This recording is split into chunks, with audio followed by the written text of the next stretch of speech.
Hello viewers, स्वागत है आप सभी का मेरे यूट्यूब चैनल स्कूल ट्यूशन गुरुजी में।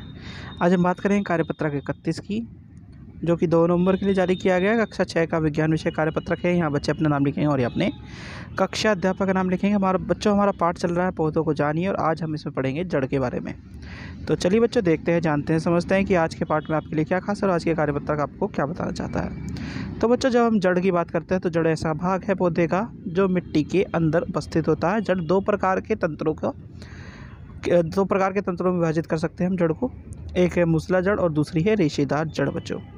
अब इसे जानने समझने के लिए हम कुछ चीज़ों को देख करके करने की कोशिश करेंगे, एक छोटी सी एक्टिविटी के माध्यम से बच्चों। करना क्या है, खुले मैदान में जाकर आपको खरपतवार के पौधे, या आप सीधी भाषा में कह लीजिए घास को आपको उखाड़ना है। तो अब क्या देखेंगे आप कि आपने घास निकाली। जब आप घास निकालते हैं तो आपने अब देखा होगा कि जो ये घास है वो आसानी से नहीं निकलती। तो ये क्या बताती है कि इसमें जड़ें हैं कुछ मात्रा में। ठीक है बच्चों। अब 3 या 4 चने आपको लेने हैं। बीजों के बीज जो होते हैं, यानी चने जो खाने वाले होते हैं, उन्हीं से बीज बनते हैं बच्चों। उन्हें आपको क्या करना है, गीली में रुई में रखकर पानी डालकर रुई को हमेशा के लिए नम रखना है और उसे कुछ टाइम के लिए अंकुरित होने तक के लिए रख देना है बच्चों। जब उसमें क्या हो जाए, जब उसमें जड़ निकल जाए तो क्या देखेंगे आप कि जड़ वहाँ जो होती है उस रुई बेस के साथ बेस बना करके, जैसे मिट्टी के साथ एकदम जम जाती है वैसे जम जाएगी। तो वो क्या होगी बच्चों, निकलेगी नहीं। तो ये चीज़ें क्या बताती है बच्चों कि जड़ पौधे को मिट्टी में मजबूती से जकड़े रखती है। इन्हीं के को मिट्टी के का स्तरक भी कहा जाता है। जड़ों को मिट्टी का स्तरक भी कहा जाता है बच्चों। अब कुछ उदाहरण दिए हैं बच्चों, ये कि नहीं कि जड़ मूसला जड़ और रेशेदार जड़, इसमें सेम और आम है और गेहूँ और मक्का है बच्चों। अब एक छोटा सा क्रियाकलाप और दिया गया है बच्चों। क्रियाकलाप क्या कहता है कि किसी खुले मैदान में किसी एक जैसे 2 खरपतवार लीजिए। ध्यान रखिए कि इनमें जड़ों को कोई नुकसान ना हो।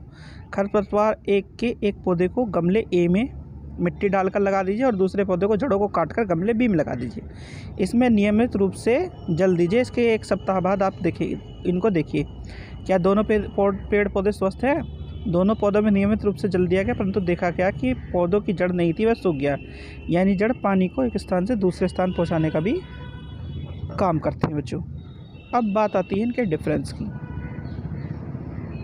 तो बच्चों, मूसला जड़ और रेशेदार जड़ में कुछ छोटे छोटे अंतर है, जरा इन्हें देख लेते हैं बच्चों। पहले बात करते हैं मूसला जड़ की। तो ये मुख्य जड़ होती है, इसमें शाखाएँ निकलती हैं। ये मुख्य जड़ मिट्टी में गहराई में उगती है, जैसे कि सेम और आम। और मूसला जड़ वाले पौधों को पत्तियों का शिरा विन्यास जलिका रूपी होता है। ये एक छोटा सा अंतर है बच्चों।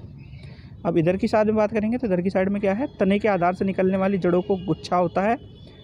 जड़ों का गुच्छा पतला और रेशेदार होता है, जैसे गेहूं और मक्का का। और आखिरी क्या है बच्चों, रेशेदार जड़ वाले पौधों की पत्तियों का समांतर शिरा विन्यास होता है बच्चों।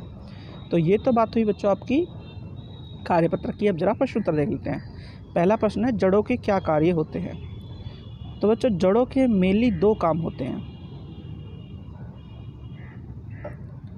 पहला है मिट्टी में मजबूती से किसी पौधे को जकड़े रखना, ये आपका पहला कार्य है। और दूसरा कार्य क्या है बच्चों, पानी को एक स्थान से दूसरे स्थान तक पहुंचाने का कार्य। ये आपका आंसर 1 है बच्चों। चलिए बच्चों, अगला देखते हैं।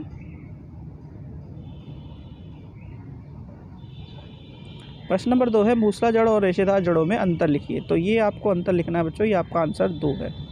ये आपका मूसला जड़ है, ये रेशेदार जड़ है, ये अंतर आपको लिखना है। प्रश्न नंबर 3 है, रिक्त स्थानों की पूर्ति कीजिए। किसी पौधे की जड़ मिट्टी के अंदर का डैश भाग होती है। तो मिट्टी के अंदर का नीचे का भाग होती है बच्चों ये, क्योंकि नीचे होती है, जड़ मिट्टी के नीचे होती है। फिर अभी पौधे में डैश प्रकार की जड़ें होती है। तो पौधे में 2 प्रकार की जड़ें होती है। कौन सी होती है, मूसला जड़ और रेशेदार जड़ बच्चों। फिर है, जिन पौधों की पत्तियों में जलिका रूपी शिरा विन्यास होता है उनमें डैश जड़ें होती है। तो उनमें कौन सी होती है, मूसला जड़ होती है बच्चों। फिर है, रेशेदार जड़ वाले पौधों की पत्तियों का शिरा विन्यास डैश होता है। तो उनका कैसा होता है, समांतर होता है बच्चों। ठीक है बच्चों। तो बच्चों, ये हो गया आपका कार्यपत्र कंप्लीट और वीडियो भी। आशा करता हूँ आपको वीडियो अच्छी लगी होगी। Thank you.